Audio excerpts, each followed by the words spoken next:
We thought everybody would like to listen to a little music this morning before we came on. Welcome into Three Man Front. Pat Landrum, Molly Conrad with you until 2 o'clock. This is Three Man Front on just an absolutely gorgeous Thursday.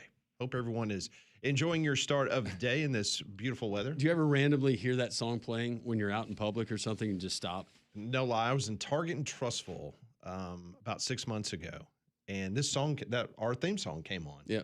And I literally stopped in my tracks thinking, oh, where's Landrum? Where's Conrad? Where's Molly? Let's do a show right here in Target. That song started playing in one of the foyers of the Denver airport the last time I was there. I was like, really? Stop and appreciate the song. She's like, oh. Yeah. Pay reverence to the song. I didn't know 2 years in who even created that song. Yeah. Curtis Mayfield. Yeah. Good song. Yep. Great song. Welcome into the program. A lot of basketball talk today. We will talk to Rodney Orr coming up a little bit later in the program. We're hoping to catch up with A.J. McCarron. He is out in Arlington, Texas, as the Birmingham Stallions continue their spring workouts as they get ready for the season.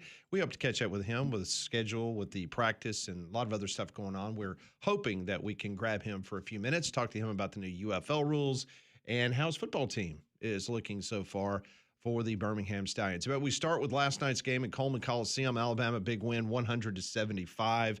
This game literally was over with at halftime. Actually, it was kind of over with 10 minutes into the game. Maybe 5 minutes into the game. No. I think they had, 9 3-pointers in the first 10 minutes. I think they made 5 in the first 4 minutes. Yeah, I take that back. 4 minutes in. 4 minutes in. 4 minutes in, the game was over with. It's a short drive back to Starkville, so good news for the fans that made the trip. The closest distance between two SEC schools of the 16 is between Starkville and Tuscaloosa. That's why we need that game every year, Bama. Yes. Well, Mississippi State's used to taking that long ride home in sorrow, yes, whether it's football or basketball. It's the 10th straight loss by Mississippi State to an Alabama basketball team. Bama hit 16 three-pointers, 16 in the first half, 63 points at halftime. 60 was the most that Alabama had scored so far this season in a half, and they scored 63 last night. They finished with 22 three-pointers, kind of lackadaisical in the second half, which that's understandable. You got a huge 30-point lead. Yeah. Nate Oates was not happy in the postgame. He was ecstatic about the way the team played in the first half, but not so much in the second half. He got teed up with 5 minutes left. They're up 25 points, and you're getting a technical foul. Yeah, so kind of Mississippi State started kind of creeping back into it. Not that that was a legitimate threat, but anyway, he was not pleased with that play in the second half. But they win. 22 made three-pointers. That's the second most three-pointers made in an SEC versus SEC game in league history. I mean, this just does not happen very often. It happens a lot when you're playing non-conference opponents, but SEC action, you just don't see it a lot. But Amari Allen, great game, 6 of 7 from deep, 23 points on the night. So the Tide, they roll into Knoxville coming up this weekend. You gotta love the way they're playing, especially on the offensive end of the floor. And you mentioned it, Pat, and throw out the stats and this latest stretch of games. This is when you want your team firing on all cylinders. And Nate Oates' teams, when they're shooting, we know they're going to take a lot of three. Question is year to year, how many are they going to make per game? But right now, given this without Phylon, and you get complementary pieces, what are support pieces like an Aiden Holloway. Doing that last night, even against Mississippi State, without some of your firepower that you had, just shows you kind of the depth and how Alabama can beat you in some different ways. But shooting the ball, that's where it starts with that team. No doubt. And that's what makes them so dangerous. Yeah, that we talked about. That'll get you. That'll win you a lot of games in the tournament. No, it will. So Alabama's now won 7 straight games, longest streak of the season. Tide has 19 games this season when they score 90 points or more. That's impressive. So anybody that plays Alabama in the NCAA tournament, you better be able to go toe for toe for them. Yeah. And Alabama showed the recipe. We know that Josh Hubbard was able to go off in the first meeting, but limiting Josh Hubbard not having a Josh Hubbard-like night usually means that it's a W for the other team. But, no, nice job for Alabama. You got a big one coming up, but that was one that you needed to kind of flex. Here's another little fun Nate Oates stat for you. So in the history of Alabama basketball, Alabama has scored 100 points or more in 106 games since they have been playing basketball down in Tuscaloosa. 100 points, 106 games. Under Nate Oates, Alabama has scored 100 or more points 38 times. Pretty good. So 36% of all games played at the University of Alabama in which they have scored 100 or more points came under Nate Oates as the head coach. That's mind-boggling. That is mind-boggling. How much that has happened since he's been the head coach. Yeah, it's a fun style of basketball to watch when they're making their shots. But the amount that, and we knew it when Nate Oates got here and talking about how many threes that he has his team shoot every single day when they walk into that gym. But 100 points, that's still not easy to do on a regular basis, and Nate Oates is doing it with the best of them. Yeah, I mean, they're the leading scoring team in all of college basketball now, averaging over 92 points a game, and you know it's a good night when Mr. Williamson gets 9 minutes on the floor, so it means you're pretty confident you're in good shape. 9 minutes. 9 whole minutes. He's played 9 minutes or more twice in SEC play this year. It was both Mississippi State games. The crowd was loving it, though, when he was, well, they thought he was going to make it. Conrad is referencing, if you're just joining us, Noah Williamson, the talented character transfer from Bucknell. He's a glue guy.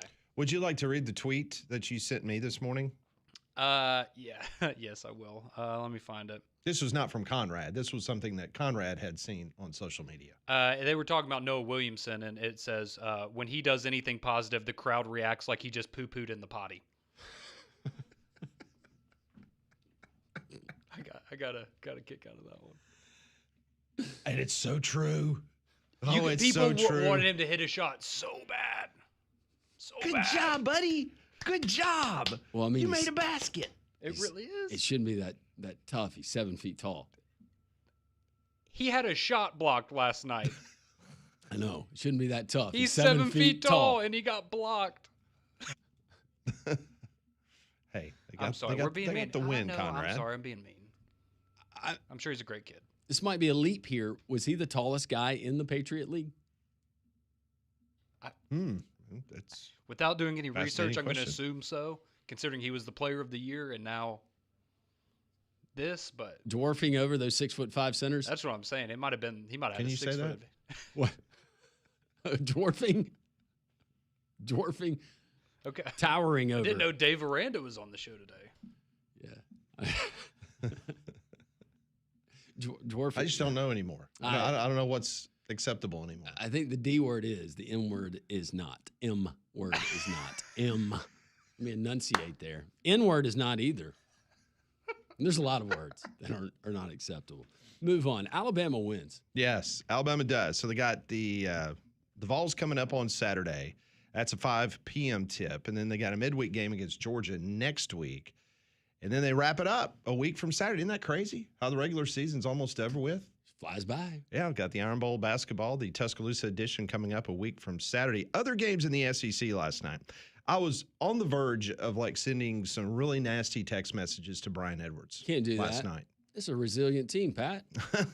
I tell you what, when Florida is sitting there late in the second half and they're losing to Texas, I mean, I'm ready to blow Brian up. I was thinking the same thing after the 5.5 point wink, wink. I think they're good. Yeah. Not to mention the fact I didn't bet on the game. I was thinking of Florida. He tweeted out he had 4 separate bets last night on Florida. On Florida? On Florida. Like player props, point totals, all that kind of fun stuff.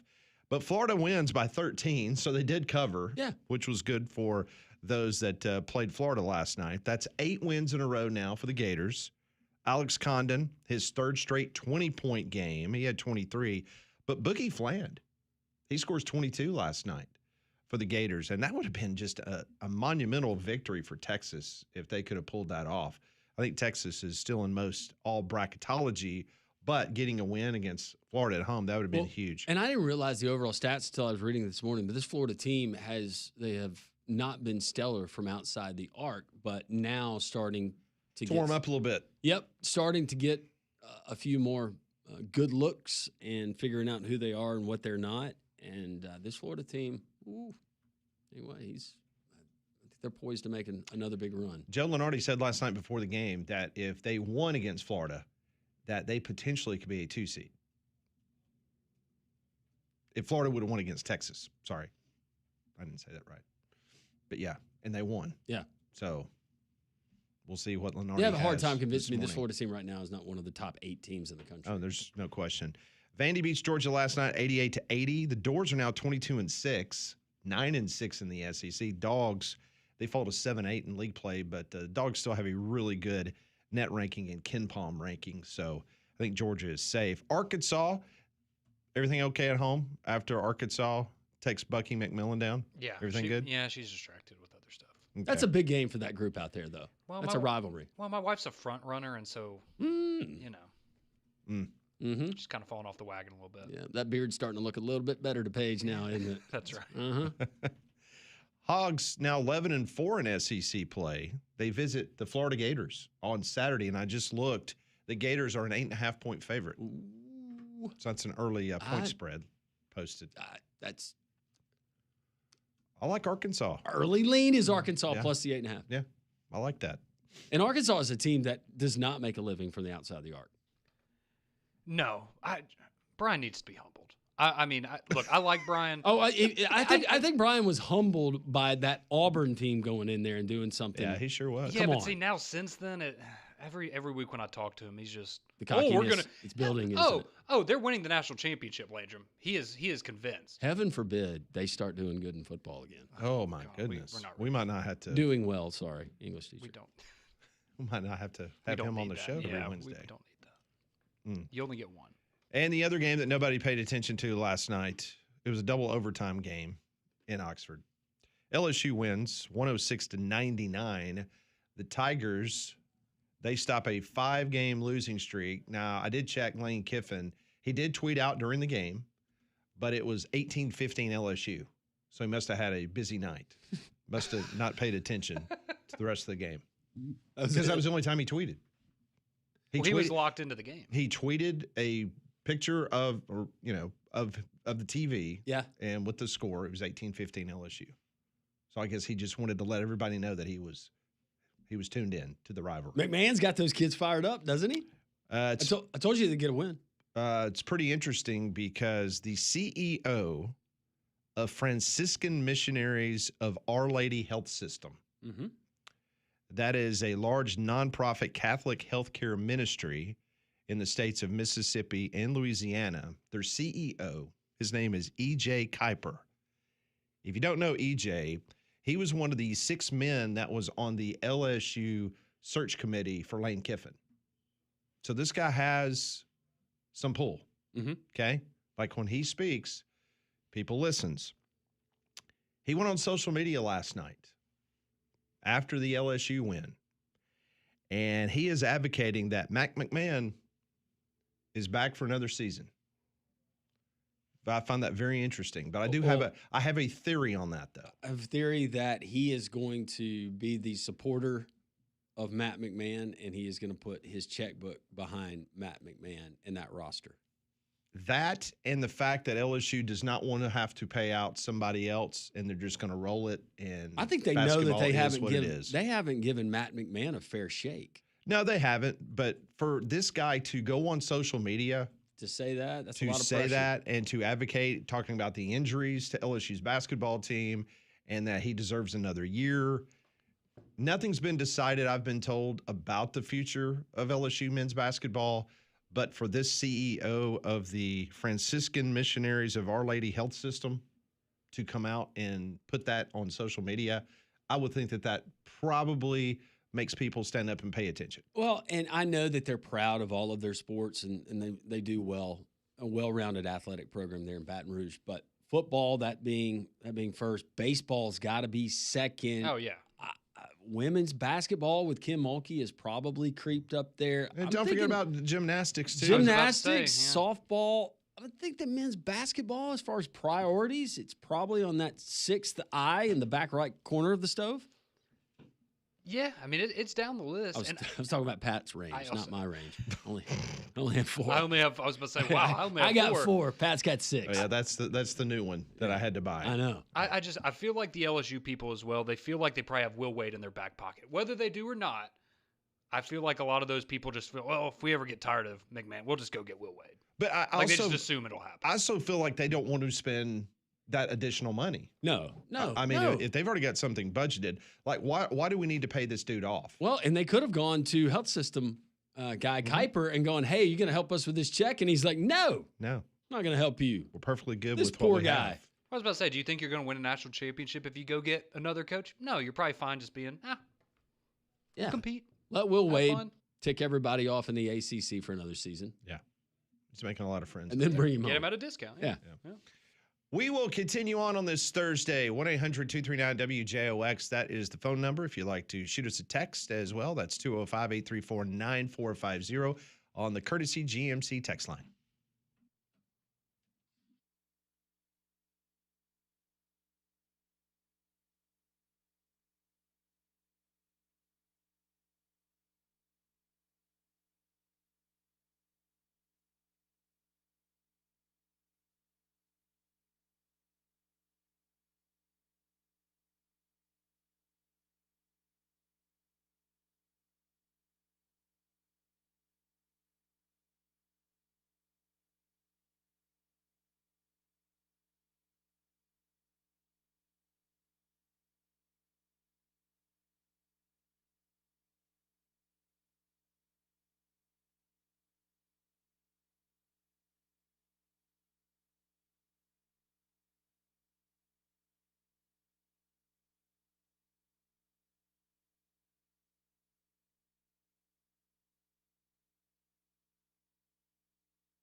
A little extended edition of the show open today. Welcome back into the three-man front. Pat Landrum, Molly Conrad with you until 2 o'clock. We'll talk to Rodney Orr from Tider and Cider coming up at 11. Well, flu season is here, so make your home healthier with Trane's Clean Effects Home Air Cleaner. It removes up to 99.9% of airborne particles, including those that cause virus. It's 100 times more effective than standard air filters and 8 times more effective than HEPA room filters. So go and find a dealer near you at Trane.com. So some interesting musings going around in college athletics yesterday afternoon. The NCAA Football Oversight Committee, they proposed penalties for schools that add transfers who left school outside the portal windows. And if you are caught doing this, a school can be fined 20% of your total football budget, head coach on-field and recruiting restrictions, and a loss of 5 roster spots if you are found guilty of doing this.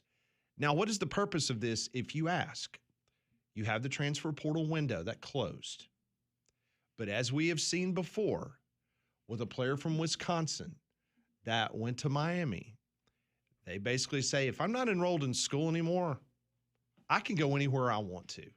So they are trying to close the loophole. So you cannot do that. So basically, once that roster is set, it is set, period. And so this is a recommendation to the Football Oversight Committee, and it will be voted on probably within the next month or so.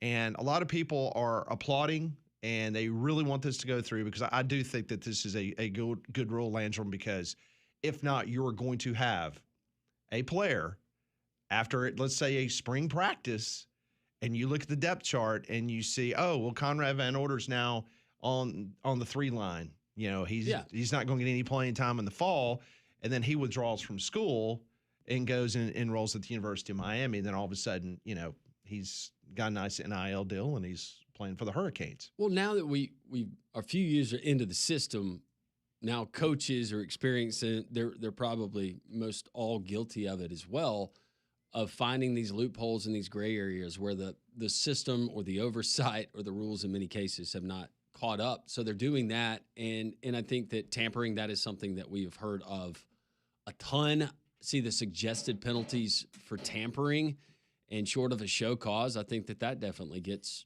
attention. But how many of these coaches, who's going to be policing this, and how many of these coaches are going to be turning each other in where they know that there's probably somebody in their house doing it as well?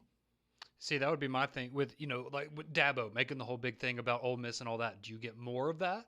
But like you said, right, what if you're a coach and maybe you don't even know that somebody on your staff is doing something, and then you end up getting in trouble for it? And the whole thing could get messy. But I do like with that, it sounds like the penalties are actually pretty substantial. And I think that's good, because I go back to certain things like field storming, right? Most people don't care about the financial fine, so it still happens. So if you're going to do something and enforce some rules, make it hurt. But I think, and I think the suggestions, and there were some for assistants, and there was, I think that's all good. But the head coach needs to be included in this, and the reason why is he lets that entire staff know, look, I'm accountable. I'm on the hook for this. It doesn't matter if they catch you doing it, GA, or if they catch somebody else doing it. If that costs me 6 games and I'm suspended for half of the regular season, that's going to be a problem. This day on, we're not doing this anymore. Ideally, you would hope that would happen. We'll see if it does. So committee members propose significant penalties for schools that are found to have violated the rules. If the measure is approved, it will go into effect immediately. The head coach would be prohibited from all football recruiting and on-field coaching and administrative duties, team meetings, etc., through the 6th contest of the season. So you are suspended 5 games right out of the gate, and you can't be in meetings. You can't do jack. Like, you basically are off campus, not doing a thing. If you're found guilty of getting a player that was not active in the transfer portal, but then they leave school and then end up at your school, or it's found out that you guys were tampering. Also, the school will be fined 20% of its total football budget, as I mentioned, and the school will be required to reduce the number of roster spots by 5 for the next season, regardless of the head coach's employment status of the school. So if the coach is guilty and then he gets the suspension, but then he's fired or he leaves the school, it doesn't matter. You're going to lose 5 roster spots. Whoever the next coach is coming in, he just lost 5 roster spots. So I like it. Yeah, make it tough. So they are, and all indications, this will be passed in April, and it will go into effect immediately. Now, and I went over the same thing that you did, but I did not see anything where specifically in-season tampering was addressed. This is mainly... Yeah, this is just portal, finding that guy. Correct. This is the situation that happened at Wisconsin. Yep. Where the guy in January said, you know, I'm leaving, I'm withdrawing from school, and then I'm going to Miami. Like, you can't stop me. You can't tell me where I can go to school. Because I'm going as a student, Correct. not an athlete. And then he ends up at Miami. Meaning, oh, yeah, by the way, you want to come play football? Sure. By the way, this was brought up to me the other day, and I never really thought about it from this angle.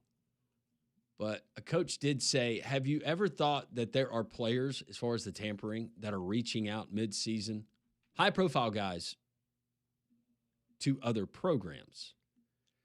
I definitely think their agents are. Their agents are, but in some cases, it's the kids. So if you're the GA or whoever answers that cell phone, you have the relationship, and a 5-star Jordan Seaton calls you and says, hey, things are not going well. I want to play for you guys Hang next up. Season. That's me. You're not hanging up. You're not hanging up the phone. No, You're not hanging up the phone. No, you're saying, hey, coach, I'm going to need a solid. When I get fired here, you're going to have to take care of me and support my family. Mm-hmm. And speaking of the transfer portal, I know this is not going to come to a shock to anyone in our audience, but the University of Cincinnati, they have filed a breach of contract lawsuit against former quarterback Brendan Sorsby. They are seeking $1 million in damages to the Texas Tech quarterback. According to the complaint that was filed, Sorsby signed an 18-month, 2-season NIL revenue-sharing agreement back in July of 2025 while he was being represented by an agent. The deal ran through December 15th of 2026 and included a $1 million buyout clause if he transferred before completing the contract, which he did. Sorsby played 2 seasons at Cincinnati, transferred to Texas Tech last month, 1 year remaining on his agreement. The lawsuit states that the buyout payment was due within 30 days of him leaving the school. The clause did not apply if he had left for the NFL. It was just if he went to another school. And it's interesting the timing of all of this. So they filed the lawsuit yesterday. Did you happen to see social media the other night during the Texas Tech Cincinnati basketball game? Was he there? The new quarterback for Texas Tech tweeted. He tweeted, "Wreck 'em," with a weird emoji smiling face. "Let's go Texas Tech." And it was a quote tweet of the Raiders beating Cincinnati in basketball. Golly. And then less than 24 hours later, Cincinnati announces they're suing him for $1 million. Yeah. Glad you pointed that out. Interesting. Do you think Jizzle's going to transfer to Texas Tech too now after the season? That's what I was thinking. That $1 million would go towards Jizzle. He's the only thing that team has going for him. Now, Sorsby is going to make what this year reported? $5 million. $5 million? Well, I mean, you call Cody Campbell and you say, hey, this is the situation. I need $1 million check. Right? I would assume that's what you do. Well, and we saw with the Darian Mensah situation with Duke. I mean, It'll get paid. This will be taken care of. Yeah. But the headlines, Cincinnati is standing up for its own school, which they should. I mean, their worded statement on the matter was pretty strong, saying, listen, we love student athletes and we're doing everything in our power to work with them, but we also believe that they should honor if they sign a document, just like we will honor what we agree to, well, they should do the same. Absolutely. Yeah. And they should. So $1 million. We'll see if Mr. Campbell pays that or not. I think they're going to take care of their quarterback. You're already paying him, what, $5.5 million? What's another $1 million? It's just oil money. Brendan, we only thought you were worth $4 million. We added that 5 to make sure that any of these extra things came up.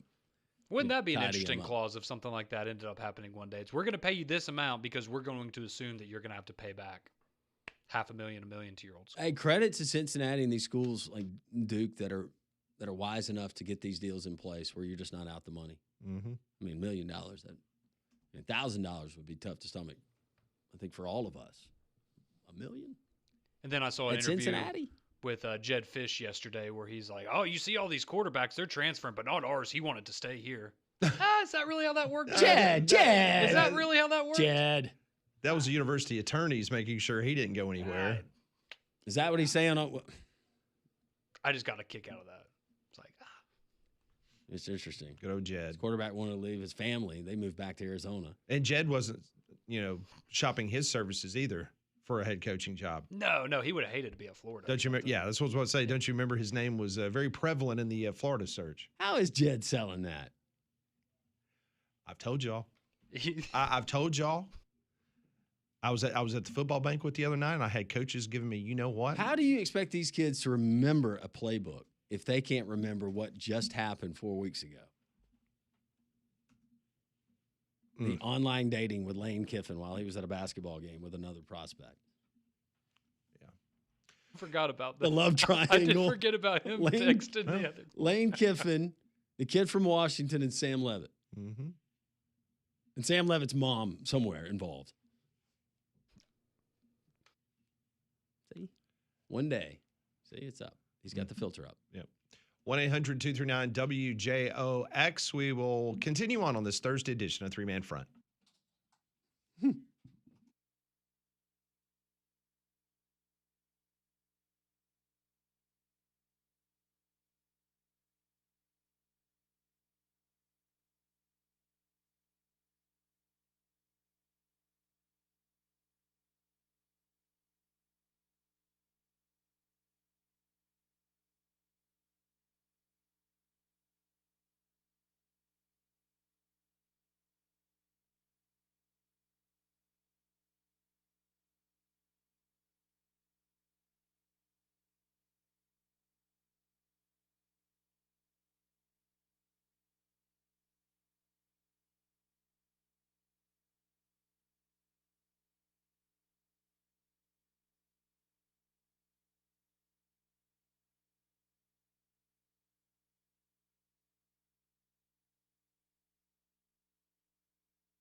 For those of you that love morning basketball in the NCAA, Right now, College of Charleston is beating Hampton 27-15. Just in Yes. case anybody was paying close attention to that game today. That's a big one. It is a huge one. We don't know why they're playing this morning, right? Hampton is 9-1 at home, by the way. But College of Charleston playing very good basketball. I met their coach. He's the former, the former Louisville coach. Trying to remember. Yes. Yep. Met him last year at the Final Four. Yep. Nice guy. Yep. They're up early 27-15. Okay. I'm thinking that thing probably you're looking at 80 to 67 as your final. Okay. How would that work? That'll be good. You'll take 80, 67? Mm-hmm. You're going more or less on 80, 67? I think the point total is going to hit around 143. Okay. Speaking of nice guys, how about our friends at Noto Roofing? Warm weather is here. We got rain outside. We're going to get more wet weather. We're going to get wind. What does that mean? Unfortunately, sometimes that means storm damage. Sometimes that means that you realize that you got a problem with your roof. Do what I did. You got to call our friends at Noto Roofing. Locally owned and operated. Sammy and Matt Noto, they're the brothers. Sammy's going to answer the phone when you give him a call. Matt will come out to your home along with Chris, who's actually coming out to my home today to look at some areas to make sure I'm good to go getting ready for the storm season. They're going to walk the house, be very honest and open about what they find. Going to let you know if your roof doesn't need fixing. Ventilation inspections, all inspections free to all of our Jocks listeners. They also offer financing to help with the payments. It's a company you can trust, guys that I know that I trust. Noto Roofing, N-O-T-O roofing.com, N-O-T-O roofing.com, or give them a call, 205-848-2299. Noto Roofing. When Sammy answers the phone, tell him Landrum from Jocks sent you. So even last night, I was watching Joe Lenardi on the SEC Network, and Auburn is still right smack dab in the tournament, according to Joe Lenardi last evening. So after last night's games, if you were to play the SEC basketball tournament starting this weekend, the Auburn Tigers would be faced against the Ole Miss Rebels. That would be a game, that would be day one matchup. And now, because of Alabama's win last night and the way certain tiebreakers currently are in the SEC, Alabama would be the number 2 seed in Nashville, which would mean that they would be off the line of brackets that Auburn would have to play. So Auburn would play Ole Miss. The winner of that game would then play Bucky McMillan and Texas A&M. The Aggies are currently 6th in the SEC. Then the winner of that game would play Arkansas, because Arkansas is the 3 seed. Bama's got the tiebreaker over Arkansas. They both have the same record in conference play, so that's why Arkansas would be the 3. So what about Alabama? Alabama would get a double bye, which means they would not play until Friday. Texas would play LSU day one. That's a 10-15 matchup. The winner of that game would play Mizzou. Tigers would be a 7 seed. Then Alabama would get the winner of either Missouri, Texas, or LSU. You like that draw, Conrad, in regards to Bama? They took care of business against Mizzou and Tuscaloosa. Can they do the same if they have to play them up in Nashville? Yeah, no, I think that's a pretty solid draw. And I mean, honestly, at this point, not saying that there's not teams that would be difficult matchups. Like, I think Tennessee's going to be tough this weekend. Arkansas, if you played them again in Nashville, that's going to be a difficult game. But, I mean, right now, outside of Florida, there's really not another team in the SEC that is playing better than Alabama. So, yeah, I like the draw pretty much however it goes for them if they keep playing this way.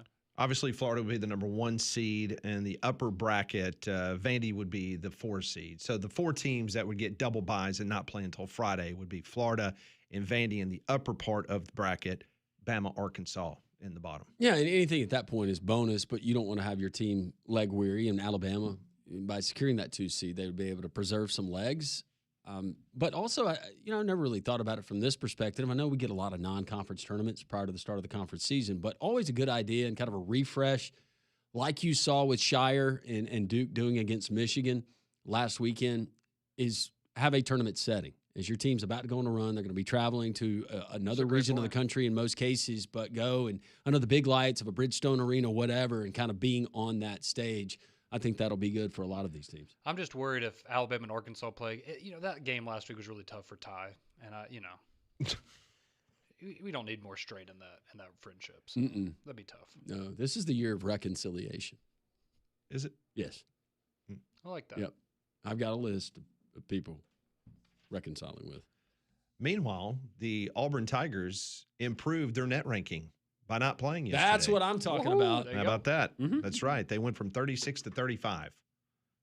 And what was it a couple weeks ago? Didn't Rocco say as long as you stay away from like that 42 to 43 range, you're probably going to be just fine? Yeah, I got bad news for you. Texas A&M's now 42, Conrad. I told you she's a front runner. She's not interested anymore. Mm-mm. You got A&M. You want to talk about it. We got Texas at 40. Sorry, Bucky, but I'm not into the NIT. Texas A&M Right. 42, Mizzou 58, LSU 65, Oklahoma 67, Ole Miss 93, Mississippi State 96, South Carolina 100. So all SEC teams are in the top 100 in the net ranking, but that line of demarcation being 42, 43-ish, Texas A&M is getting in some dangerous territory. And we talked about their schedule because you're sitting here looking at their 1 and 2 quad victories. They are now 8-9 in quad 1 and quad 2. That's the record. But you take a look at their What's their quad one? their quad 1 is 4-6, 4-3 in quad 2. They're 9-0 in quad 3 and quad 4 games. That's good. Those are the ones that'll kill you. Well, and I don't blame him for the schedule, and the schedule will probably look different moving forward. But you bring in some kids from Sanford. You're having to pick up kids on the fly, start that thing. He's done a remarkable job. I don't think we question whether he would. But the non-conference is killing him. You go back to the non-conference schedule. It's compared to an Alabama and Auburn. Oh, it's not even. No, it's laughable. Buzz must not have. He knew that he was leaving for Maryland, so he didn't want to put together a very difficult schedule No. since he was heading out the door. Florida, meanwhile, if you take their quad 1 and quad 2 wins, they are 15-6. Yeah, that's pretty good. That's That's fine, I guess. Vanderbilt is 14-6, strong. quad 1 and quad 2. It's good. Arkansas, they are 12-7 and 1 in quad 2 wins. Bama currently 14-7. Number 1 strength of schedule in the country. Not shabby at all. Tennessee, a little bit surprising, they're 11-8. About to be 11-9. That's a big quad 1 game for Gonna them be against 11-9. Alabama. And Mark Pope's Kentucky Wildcats, they are 9-10 in quad 1 and quad 2 games. That sounds about right with how their season's gone. 0-1 in post-game rants against the SEC. Yes. $25,000. That's right. Ouch. Yeah. So just that's the fun of the net. You don't have to play, and you can fall, Well- or you can go up, and that's what Auburn did. And They going went back to Auburn, if you don't hold serve at Neville Arena against Ole Miss and LSU, then that confirms everything that your body language is telling me during games is you really don't want to play with your teammates anymore and you want to move on. Well, I was about to say, this has to be the easiest motivation of we've got 2 games at home against teams that we are better than. Win those games, you're in the NCAA tournament. And, That's and that as had simple to as have it been the gets. speech prior to going to Starkville and prior to going to Norman, Oklahoma. I realize those are on Unfortunately, the yeah, road, you're- but let's not act like You're probably right. you're running into Cameron Indoor. No, How you're many right. people were there the other night, not including game staff at Lloyd Nobles? Supposedly 5,000. 6, Supposedly. Probably 7 folks. Probably like 3,000.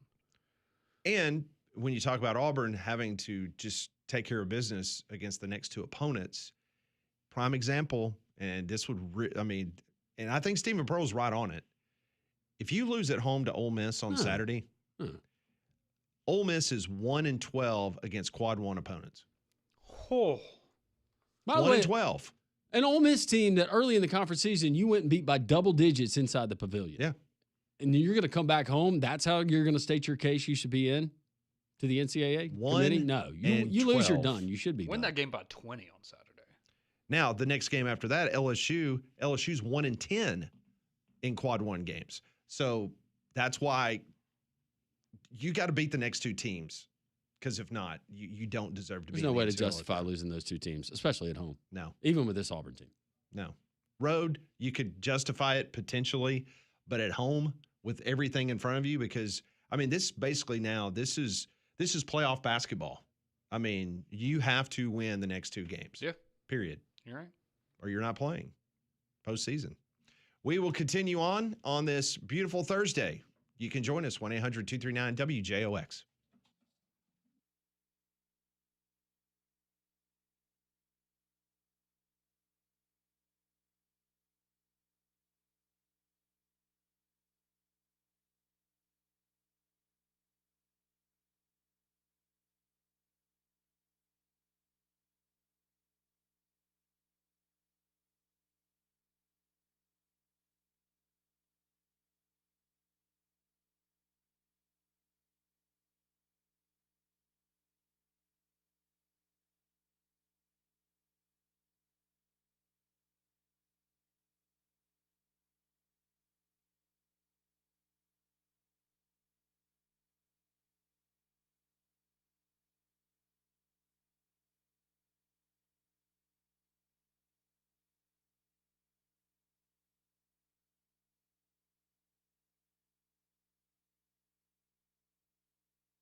It's 10:49, top of the hour. We'll talk to Rodney Orr from Title Insider. You know, right now there's over 50 2026 GMC Sierras on the ground, and you can save up to $12,000 off MSRP. All trim levels to choose from. They're at Courtesy GMC in Trussville, right off of I-459, exit 32. Courtesy's also extended that $399 lease and sign drive on that 2026 Canyon Elevation. Some left in stock, so take advantage of this incredible deal. 7-year, 100,000-mile powertrain warranty on all new GMCs that you purchase there at Courtesy GMC. You can check out all the makes and models of their certified pre-owned vehicles. 9.5-acre lot ready for you. Easy drive to Trussville, right off of I-459, exit 32. Check out their online inventory at courtesybirmingham.com. 205-834-9450. Our first visit to the Jocks text line. It is very active every single day, and we always appreciate your interaction. Doug chimes in first, going back to recruiting and the lies.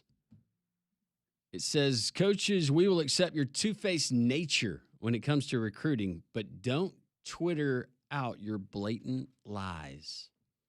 Thank you, Doug.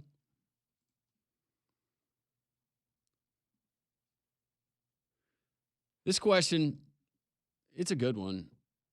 How many kids do you actually think have no clue where they're going when they hit the portal?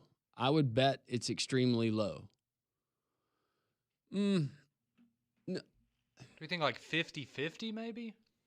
maybe. I think there's a lot of kids that know where they would like to go.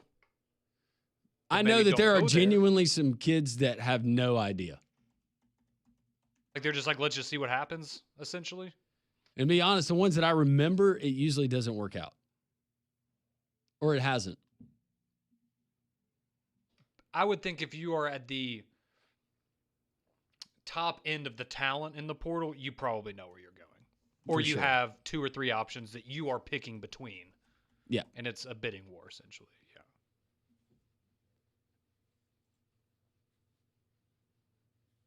Jason says, I'm still thinking about that hairball on the waffle in the cafe and taking my stepsister to the prom.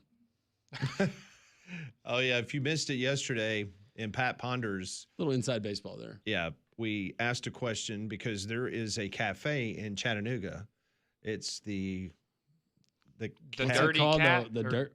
is it the Naughty Cat Naughty Cafe? Cat. Naughty Cat. Naughty Cat. Dirty Cat. Whatever. Yeah, the Naughty Cat Cafe, which is basically it's a shelter for cats, and you can go and listen to jazz music and sit around and eat some baked goods that were prepared outside of the cafe because the health department's not going to let you prepare food with animals walking around, but you can go and you can pet the cats, and if you decide you want to take a cat home, then you're free to. So that was one of the questions about would you go to a place where animals were roaming around? And then the final question of the day was BB talking about these two individuals who were married, had a daughter, I believe. Oh, yeah. They had a child together. They had a kid, Mm-hmm. but the husband and wife, They didn't know. they did not know, but they had both been abandoned at a very young age, and Very come to find sad. out that they were brother and sister. And apparently there's some weird genetic I don't buy. No, not buying into that. connection. But the question was, did you ever think that you had a relative? What was that the Shakespearean play where it was the mom's attraction to the son? Oedipus complex? Yeah. So that was a question. Did you ever have a relative that you thought was attractive, or, was it creepy or whatever? And Conrad, along with you and Molly, said no.